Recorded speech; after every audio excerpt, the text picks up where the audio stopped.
because the consensus in the markets is built into the price. Whatever anybody thinks, that's built into the price. So you have to think, you have to bet against the consensus. And you're going to be wrong a fair amount of times about betting against the consensus. But in any case, you need to be an independent thinker.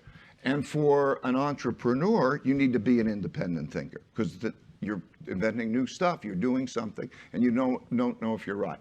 So in order for me to be successful, I needed to have a bunch of independent thinkers in order to have them be effective. Okay, well, now how are you going to get this bunch of independent thinkers to agree on anything?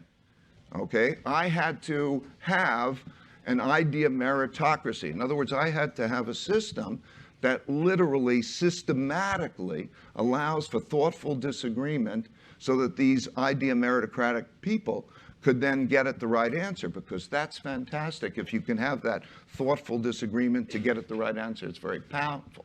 By having that and then systemizing it, principled systems, a system for having thoughtful disagreement, for an idea meritocracy, we could produce greater amounts of successes. We also produced failures, but we would look at that way, produce our learnings, and that would produced, as a result, happy employees who really believe in this idea meritocratic thing and own the company, intellectually and otherwise own the company.